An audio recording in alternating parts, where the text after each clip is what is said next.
This video sponsor by SPO digital marketing. இதில் மாதம் 1000 ரூபாயிலிருந்து மாதம் 15,000 வரைக்கும் சம்பாதிக்கலாம்.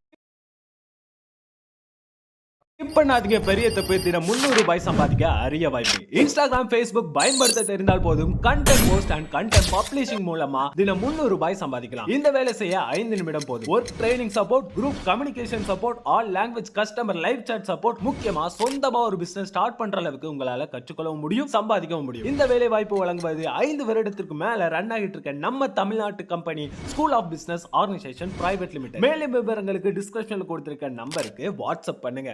உலக வரலாறுகளிலே முக்கியமான நாடா இருக்க எகிப்துல வெறும் பிரமிடுகள், மம்மி மட்டும் இல்லாம எகிப்து ஆட்சி பண்ண மன்னர்கள், ராணிகளும் தங்களுடைய வாழ்க்கையில இன்னைக்கும் கண்டுபிடிக்க முடியாத பல ரகசியங்களை விட்டுட்டு போயிருக்காங்க. 19 வயதான கிங் டூட்டகாமனுடைய பதப்படுத்தப்பட்ட மம்மிஃபைடு பாடியை கண்டுபிடிச்சப்ப அதுல இருந்து எகிப்தியர்களை பத்தின நிறைய ரகசியங்கள் தெரிய வந்தது. பல கட்ட ஆய்வுகளுக்கு அப்புறம் தான் கிங் டூட்டகாமனுடைய உடலையே ஆராய்ச்சியாளர்கள் கண்டுபிடிச்சாங்க. இதே மாதிரிதான் எகிப்து ஆட்சி பண்ண ஒரு ராணியுடைய உடலை கண்டுபிடிக்கணும்னு பல 100 வருடங்களா முயற்சி பண்ணியும் இப்ப வரைக்கும் கண்டுபிடிக்க முடியாத மர்மமாவே இருக்கு. அந்த ராணி வேற யாரும் இல்ல, எகிப்திய வரலாறுன்னு சொன்னாலே பலருக்கும் ஞாபகம் வரக்கூடிய பேரழகி ராணி கிளியோபட்ரா.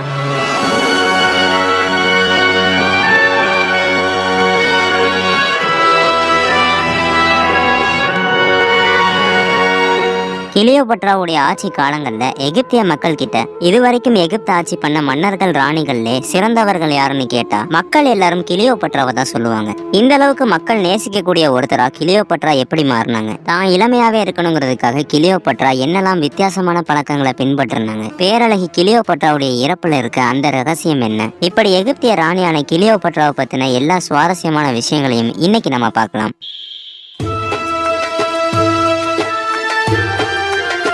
கிமு 330களில் கிரேக்க மன்னரான அலெக்சாண்டர் எகிப்து நாட்டை கைப்பற்றி தன்னுடைய வம்சாவளியில வந்த ஒருத்தரை எகிப்துக்கு மன்னராக்குறாரு. அவர் தான் எகிப்திய மன்னன் டோலமி I. இந்த டோலமி வம்சாவளியில வந்த 12வது டோலமி மன்னர் தான் எகிப்திய ராணி கிளியோபட்ராவுடைய தந்தை. மன்னர் 12ஆம் டோலமிக்கும் 5ஆம் ட்ரைபனாவுக்கும் கிமு 69ல பிறந்த பெண் தான் ராணி கிளியோபட்ரா. கிரேக்க வம்சாவளியில வந்த கிளியோபட்ரா சிறு வயதுல இருந்தே கணிதம், வானியல், அரசாங்கம் போன்ற விஷயங்கள்ல சிறந்திருந்தாங்க. அதே மாதிரி தான் அதிகமா விரும்பக்கூடிய வாசனை திரவங்களை தயாரிக்கக்கூடிய ஒரு பெண்ணாவும் இருந்தாங்க. அராமிக், கிரேக்கம், லத்தீன், பழங்கால எகிப்திய உதவி கேட்கிறாங்க கிளியோபட்ரா. ஜூலியஸ் சீசரும் கிளியோபட்ராக்கு ஆதரவா பெரிய ஒரு படையை உருவாக்கி 13ஆம் டோலமியான கிளியோபட்ராவுடைய சகோதரன் கூட போரிடுறாங்க. தன்னுடைய சகோதரனு கூட பார்க்காம பெரிய ஒரு படையோடு வந்த கிளியோபட்ரா மொத்த எகிப்திய படைகளையும் வீழ்த்தி எகிப்து நாட்டை திரும்ப கைப்பற்றுறாங்க.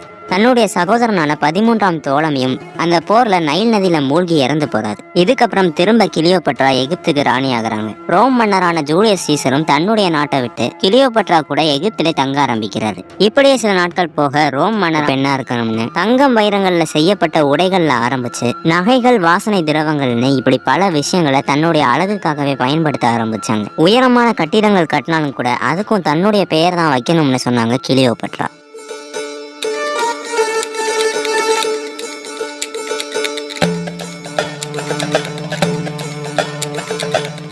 இப்படி எல்லா மக்களும் பார்த்து பிரமிச்சு போகக்கூடிய அளவுக்கு அழகா இருந்த கிளியோபட்ராவை பார்த்து ஆண்டனிக்கு பிடிக்க ஆரம்பிக்குது. இதுக்கப்புறம் கிளியோபட்ராக்கும் ஆண்டனிக்கும் 3 குழந்தைகள் பிறக்குது. இப்படி ரோமுடைய ஆட்சியாளரான ஆண்டனி எகிப்துல வந்து சில வருடங்கள் தங்கி இருந்தனால இந்த வாய்ப்பை பயன்படுத்திக்கிட்டு ஜூலியஸ் சீசருடைய வளர்ப்பு மகனான ஆக்டிவியன் ரோபட்ரா ஆண்டனி சிறைப்பிடிக்கப்பட்டதை கேள்விப்பட்டு மனமுடைஞ்சு தான் தற்கொலை செஞ்சுக்க போறதா ஒரு கடிதத்தை எழுதி ஆண்டனிக்கு அனுப்பி வைக்கிறாங்க. அந்த கடிதத்தை படிச்ச உடனே எப்படியாவது கிளியோபட்ராவை பார்த்தாகணும்னு ஆண்டனி ஆக்டிவியன் கிட்ட அனுமதி வாங்கிட்டு அலெக்சாண்ட்ரியாவுக்கு வந்து கிளியோபட்ராவை பார்த்ததா சொல்றாங்க. இங்க இருந்துதான் கிளியோபட்ராவுடைய இறப்பு பத்தின 2 ரகசியங்கள் ஆரம்பிக்குது. 2 விதமா கிளியோபட்ரா இறந்திருப்பாங்கன்னு சொல்லப்படுது. ஆண்டனி கிளியோபட்ராவை பாக்குறதுக்காக எகிப்துடைய அலெக்சாண்ட்ரியாவுக்கு வந்தப்ப அங்க 2 பேருக்கும் இடையில நடந்த வாக்குவாதத்தினால ஆண்டனி கிளியோபட்ராவையும் கொன்னுட்டு தன்னை தானே கத்தியால குத்தி தற்கொலை பண்ணிட்டு 2 பேரும் இறந்துட்டாங்கன்னு சொல்லப்படுது. ஆனா இன்னொரு பக்கம் கிளியோபட்ரா ஆக்டிவியன் கிட்ட சிறைப்பற்ற கூடாதுன்னு விஷமுள்ள நாகங்களை தன்னுடைய உடல்ல கடிக்க விட்டு இறந்துட்டாங்கன்னு சொல்லப்படுது. இதுக்கப்புறம் கிளியோபட்ரா, ஆண்டனி 2 பேருடைய உடல்களும் ஒரே இடத்துல தான் புதைக்கப்பட்டிருக்குன்னு சொல்லப்படுது.